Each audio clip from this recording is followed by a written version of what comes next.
Welcome to One Pot Dish. Today we're going to be making a special brunch. A brunch that is special enough for you to make your loved one on Valentines, or any special day for that matter. We're going to start by zesting the orange.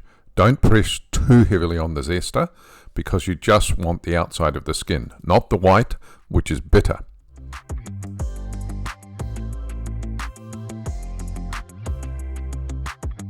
The next step is to top and tail the orange, and then we're going to peel the skin so that we're left with only orange flesh.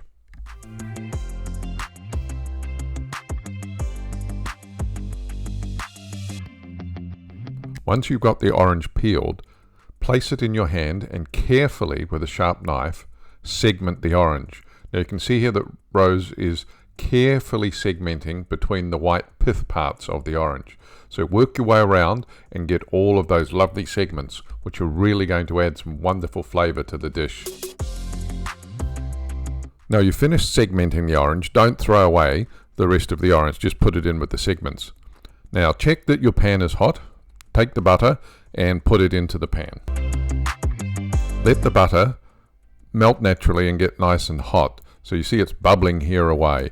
Make sure that all the butter is melted nicely, and then you can start to think about adding the first ingredient. The first ingredient is going to be our bananas. These are medium ripe, so they're firm, they're not soft.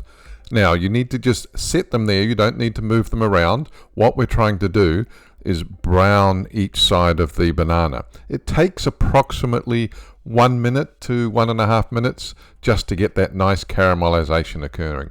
Turn them over gently with the spoons because the bananas, as you start cooking them, do start to get a little bit fragile.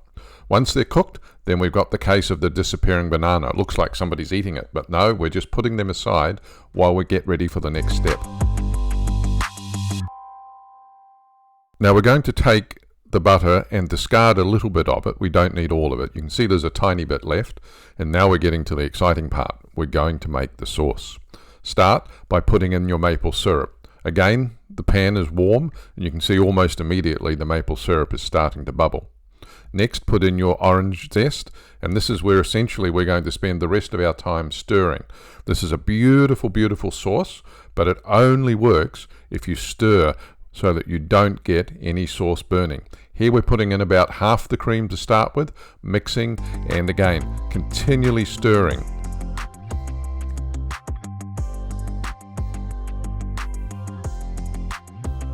Once the sauce is well mixed, that's the cream, the maple syrup and the orange zest, increase the heat. And what we're going to be doing is reducing the cream and reducing the volume of the liquid down so that the sauce starts to get just a little bit sticky and begins to caramelize. You can see here how it's bubbled up just beautifully. Then we're ready to put back in our bananas. Be gentle, but essentially what you want to do is turn the bananas over so that you get all the sauce nicely mixed around. Next, in goes the nectarines, and we're also using that piece of orange that we didn't throw away to get some really nice orange juice back into that sauce. It adds a depth of flavor. You'll note that we haven't put the orange in yet, and that's because the orange segments are quite fragile, so they actually go in last. So our next step is to take our bacon, and again we put that into the pan, and then gently we're just going to try and get the sauce all to sit and melt all into that bacon. It really adds to the flavor. Put the orange segments in, and now you're basically, with a little bit of gentle stirring, ready to go. We're whipping a little bit of cream just to add that depth of flavor to the dish. You can really add ice cream or any other serving of your choice. Now we're going to start building the dish. Put on the bacon, and then, whoa, there we put on the banana. It decided to do a roly-poly. No problem. And you slowly build it up just so you get a nice structure there, ready to present to whoever you're going to make this breakfast for. Boy, they're going to be lucky. Normally we'd just show you the finished photo, but I thought it would be interesting just to see how we built this up. So we're finishing the plating off by just sprinkling a little bit of the sauce all over it so it starts to get a nice sheen and looks really shiny, and it's all ready to go.